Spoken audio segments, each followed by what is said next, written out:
Good afternoon, everybody, and welcome to this retro review of Games Workshop's White Dwarf issue 177.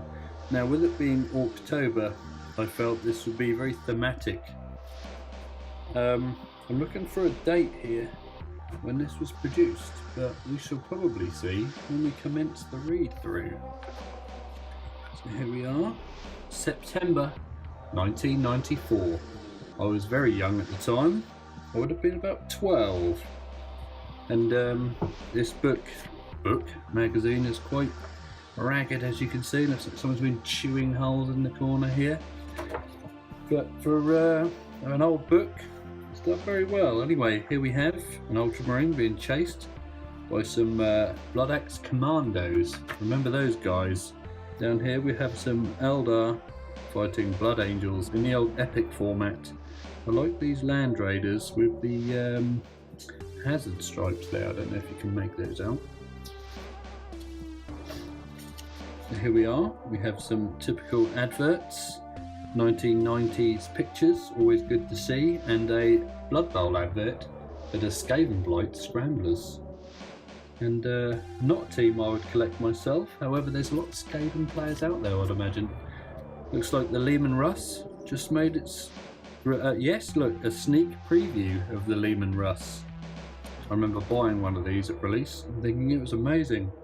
Titan Legions is making its way out with some epic cardboard buildings. They didn't actually look too bad to me. And here we are, Ork WARGEAR, Stormboy jump packs. Stormboys always did look very interesting. They seem to appear to have a Nazi SS-esque uniform going on here. Here's one of those old cardboard bunkers you remember seeing. This guy is spinning out. Don't know if you can hear that in the background. That is my fish tank feeding itself. Pulsar rockets, who remembers those? That is the most bulky rocket I've ever seen, and the smallest launch rail ever. Let's hope that gets up to speed quickly. Some Evil Sons here, a tractor cannon with his Gretchen crew. An Evil Sons mech boy with his runt assistants with a bang bomb. Marvellous. And a Wartrack Scorcher. Do they still make those? Because they are amazing. Stockport, well done. You've got your grand opening. Saturday the 24th of September 1994. I have some vouchers here if anyone wants those. And then we have a talisman, of all things, campaign by the look of things. The first expansion set for the new Talisman game is released this month. So this is when Games Workshop were doing Talisman as opposed to Fantasy Flight games. Here we are, here we have some Talisman characters. Thief, I think, is in the original. Necromancer, it's not. Ah, some more. The War Dancer, the Dragon Rider. It's going to be a hell of a size miniature to have on there. Undead box sets. Nagash. He's the supreme lord of the undead. His current miniature, I feel, is considerably better than this one. The Zombie Dragon. Very interesting. This man has the biggest headpiece of any Dragon Rider ever. Looks like a free-handed banner, that's very nice. And then we're on to Morglum Neck Snapper, the Black Orc Chieftain for Warhammer. Chaos Knights, and some Dragon Ogres. Now, I remember hearing a story once that you could equip Dragon Ogres with bolters. This may be true, this may be a lie, but look at this old elf scenery. That was incredible. Here we have some adverts for some stores. That looks like my old Norwich store. Intriguing. Stains, get your grand opening. Well done, well done. We'll see you there. And then we're on to Blood Bowl. What have we got here? The Mighty Zug. He has a new miniature, I believe. And the Galadriel Gladiators. These are very nice. I especially like Prince Moranion, the Dragon Prince. He's a different colour to the rest, but he does look good. There's a lot of Blood Bowl at the time. The Reikland Reavers with star player Griff Oberwald there. With the he's got a funny face. He looks a bit like Punch from Punch and Judy. And the Dwarf team, the Grudge Bearers, very interesting. And they have a more teal paint scheme nowadays, I feel. Games Day 94, this picture I assume is from around 93, 92. If you recognise yourself in this picture, please let me know. We'd like to see you nowadays. I imagine you're shouting WARG at this point. Here we are, more pictures from Games Day 94. An interesting looking Warhound Titan here. Looks to be made from a Star Wars ATST. Large games of Epic. And these very happy people playing Blood Bowl. Apart from that kid there, he looks like he wants to murder the cameraman. This gentleman here, he appears to be a Games Workshop employee. I don't know who he is. If you know who he is, please tell me. And look at this. Look at these life-size Blood Angel costumes. Where are they nowadays? Who has those and where are they? This looks to be when Space Hulk was released for the computer formats. I think that was the trailer for it. I don't remember entirely. Games Day 94. Tickets then, £7. Nowadays it costs you £7 to park. And then we're on to Space Marine or Epic. Know Your Foe. I used to love this squat piece of scenery, apparently. There's a squat in the background there. Squats and Eldar teamed up against Chaos. The squat land train, always amazing. The Overlord armoured airship, also always amazing. The Cyclops, I believe that was called, was amazing. And Eldar stuff. And the Banelord Titan, I think that was. Then we have a whole host picture here of Orks versus the Imperium.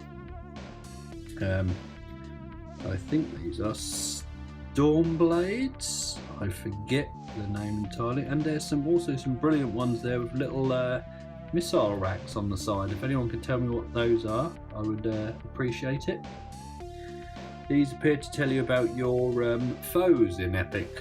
Space Marines, weak points, no artillery or super heavy tanks.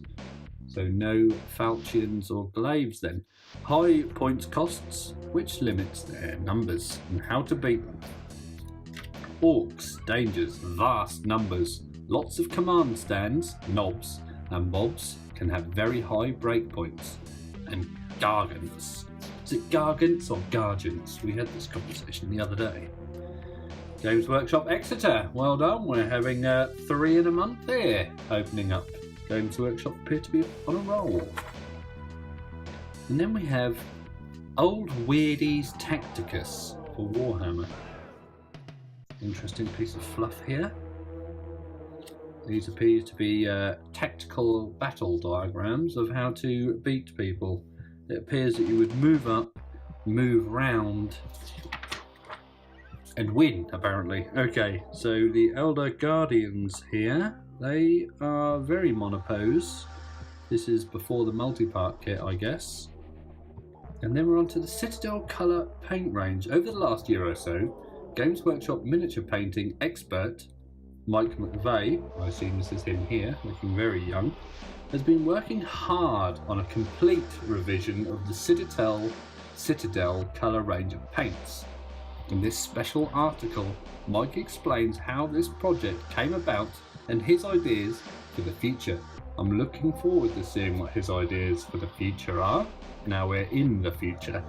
So I don't know if you guys remember these. These are the old hexagon paint pots which came after the, I don't know what that hand gesture was, the more round paint pot.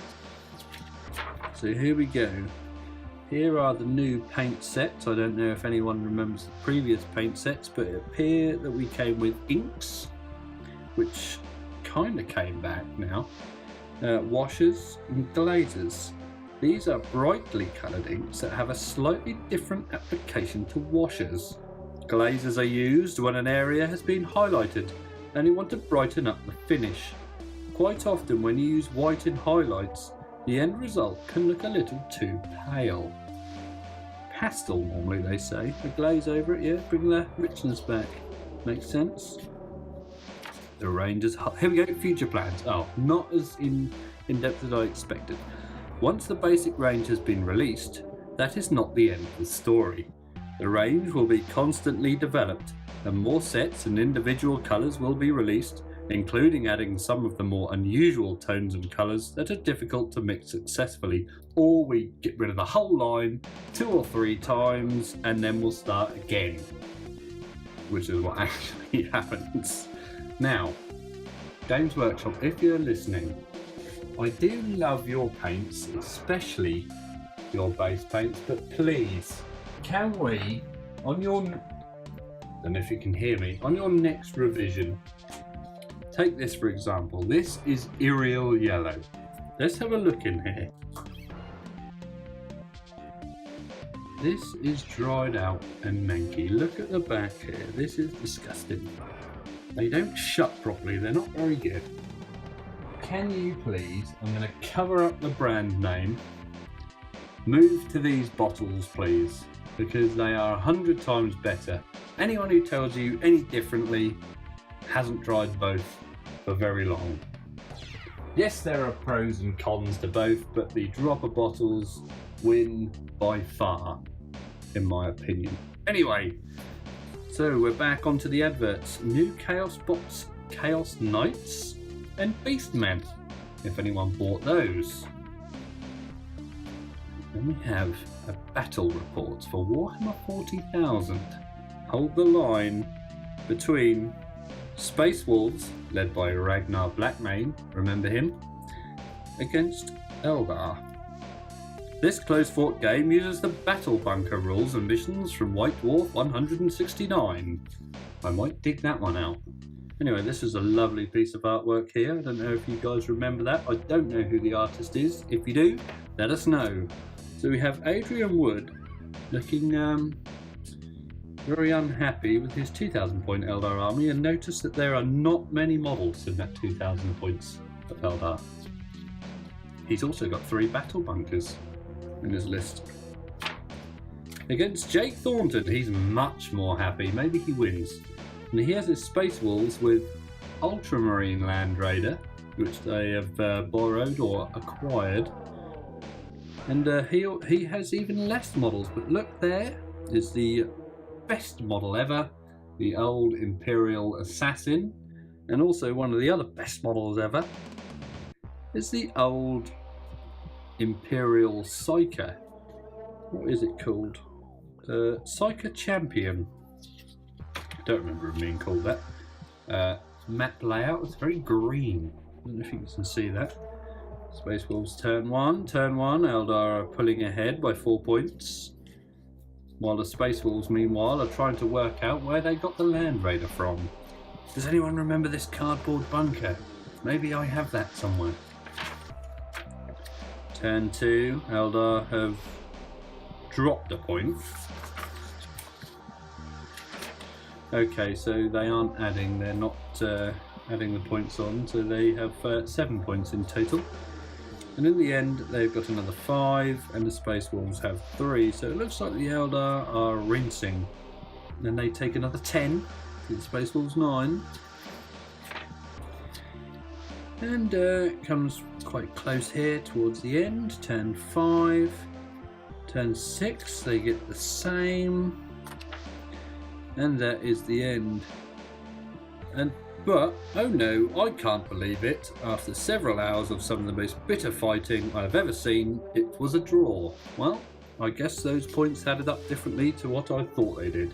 Anyway, there's our talisman advert, and look at this artwork. I think this is a warp spider. That looks like a John Blanche piece, very nice. Mail order. Here's Amanda, hand-picking an order, ready for dispatch. Wonder if Amanda still works there. And there's Scott. He's grabbing a new copy of Talisman. Wonder whose order that was. And Chaz and Ash check miniatures in the Citadel Foundry.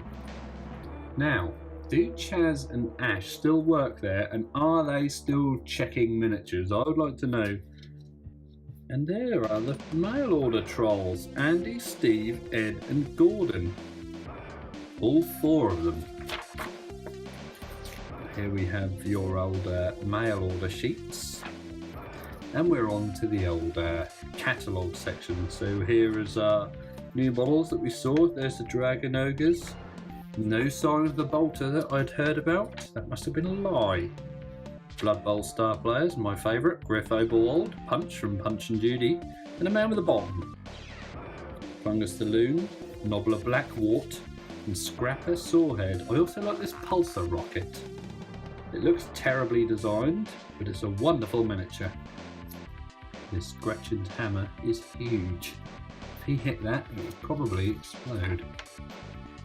Next up, we have the Storm Boys we saw earlier in the video with their SS uniforms. And then we have the tractor cannons from earlier. And then we're on to the Space Wolves, no doubt from the battle report. Ragnar Blackmane there with his 2 aerials, which I know aren't aerials, they are badapoles, but whatever happened to that man? The old metal dreadnoughts apparently used to weigh a ton. I don't think I ever owned one. Space Wolves Longfang. This close combat weapons sprue was amazing. I used to love it. And everyone always used to want more swords and more fists. Some Eldar. The old Eldrad Ulthran miniature there. He lasted a long time. These miniatures here, I feel, have really stood the test of time. They still look good today. The Eldar Dreadnought, maybe not so much this one. Eldar Guardians, they have very simple faces. He has large hair. But they look good, I feel. I don't feel they are bad models. And at the end we have our Aspect Warriors, Howling Banshees, or Ling Bouchies. Swooping Hawks, and an advert for Warhammer Armies Chaos. Look at all these magic cards you get, no miniatures. And that, with that piece of artwork, concludes the video. So thank you very much for our read through of White Dwarf issue 177, and we'll see you all again very soon. Goodbye.